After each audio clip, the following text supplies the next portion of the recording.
So here we are, on the cusp of welcoming them into our homes. Not as vacuum cleaners or talking speakers, but as partners, just like humans. But a question remains from our side. And we need to ask this question first. With humanoid robots, will we really get satisfied to the fullest? In other words, will that be a gratifying moment or that satisfactory feelings only we can get from our human partner?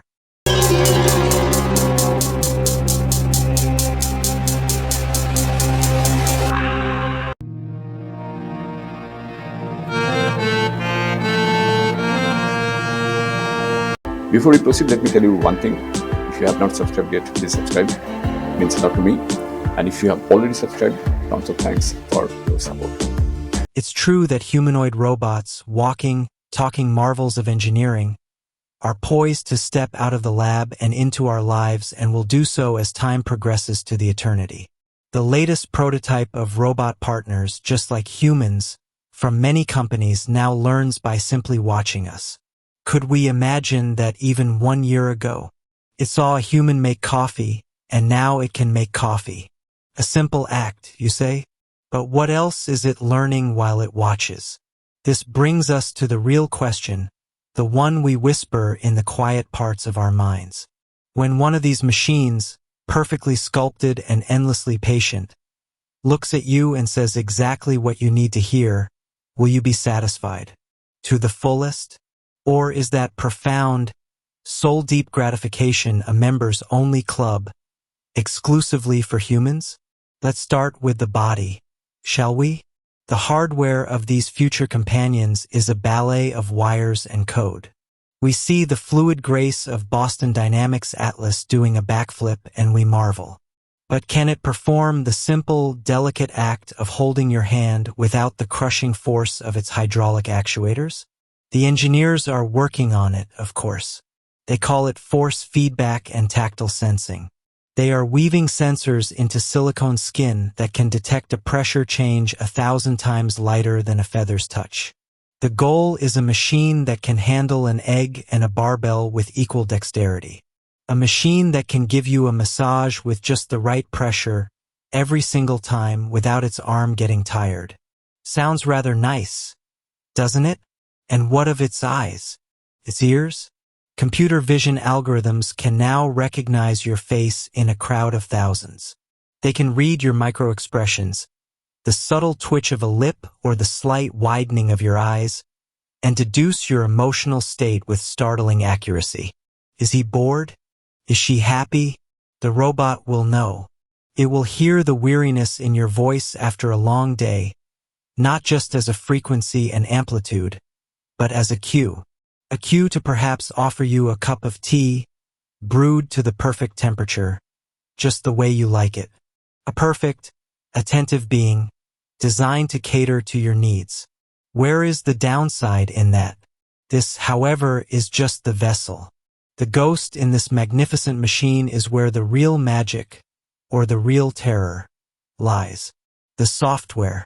The brain of these humanoids is powered by the same kind of generative AI that is writing articles and creating art as we speak. These large language models are trained on the entirety of the internet, on every book ever written, every poem, every song, every inane comment on a cat video. They are masters of pattern recognition. They can learn your linguistic habits, your favorite jokes, your political leanings.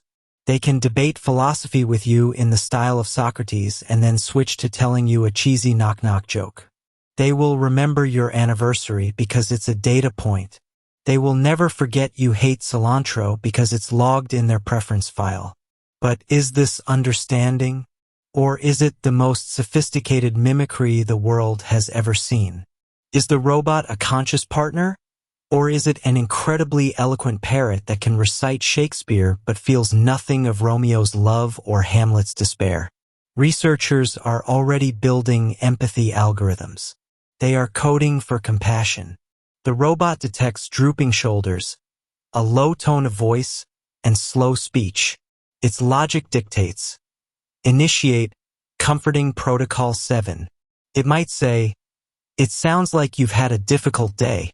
I'm here for you." And here's the truly tricky part.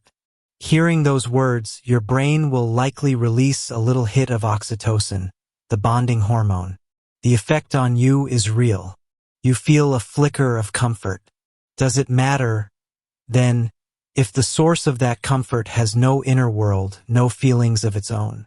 If a perfectly simulated emotion produces a genuine emotional response, is the simulation not, in its own way, real? And yet, we hesitate. We feel a prickle of unease. This is the famous uncanny valley, the phenomenon where a robot that is almost, but not quite, perfectly human, fills us with a sense of profound revulsion. Is this an evolutionary safeguard? A deep-seated instinct telling us that this creature, so like us but so fundamentally other, is a deception? Will we ever be able to cross that valley and truly embrace an artificial being? Or are we destined to always be repelled by the subtle imperfections in the mask? This brings us to the heart of the matter, gratification. What is it, really? At its most basic, it's a neurochemical event. It's a cocktail of dopamine, serotonin, and oxytocin flooding your brain. A robot could, in theory, be the ultimate dopamine dealer. It could learn the precise sequence of actions, words, and touches that would maximize this chemical release in your brain. It could be a technically flawless lover, a perfectly affirming friend, an endlessly entertaining companion. It would never be moody. It would never be selfish. It would never leave its socks on the floor unless you programmed it with a charming flaw subroutine. It offers a world without friction. But is that what we want? Here is the counter-logic, the stubborn human argument. Perhaps true, lasting satisfaction doesn't come from perfection. Perhaps it is forged in the fires of imperfection. It's built on a foundation of shared memories, of inside jokes that make no sense to anyone else. It's about weathering a crisis together, seeing your partner at their absolute worst, and choosing to stay. It's the vulnerability of confessing a secret fear and being met not with a programmed response, but with a flawed, clumsy, yet sincere attempt at comfort. Can you build a shared history with a machine whose memory is just a hard drive? Can you find meaning in the struggles of a relationship when one partner can be rebooted or reprogrammed to erase any conflict? Where is the growth in that? Where is the story?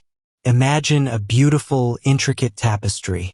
The vibrant threads are the moments of joy, the laughter, the triumphs. But the dark threads, the knots, the mistakes, the tears, they are what give the tapestry its depth, its strength, its character. A relationship with a perfect robot might be a flawless, brightly colored print. But could it ever be a rich, textured tapestry? The physical act of love can be a purely mechanical process, and a robot could certainly be engineered to perform it with unparalleled skill. But is physical gratification the same as intimacy? Is a perfectly executed dish from a Michelin-starred kitchen robot the same as the slightly burnt toast made for you by someone you love? The act of intimacy is often a language without words. It's a confluence of shared history, unspoken understanding, and mutual vulnerability. It's not about perfection. It's about connection. Can you connect, truly connect, with a being that has no fears, no insecurities, no mortality? Perhaps the real question is, in our relentless pursuit of a life without friction and disappointment, what essential parts of our own humanity are we willing to code away? So that is it. Thank you for joining us on this journey. Let's continue this conversation in the comments below. If you like the video, please hit the bell icon to get notified, and don't forget to like with your friends, share, and subscribe for more insights. If you have already subscribed, tons of thanks for your support. It means a lot to me. And please consider signing up for membership zone to support Wooden Slate so that we can make it better and better. See you in the next video. Till then, goodbye. Take care and stay safe.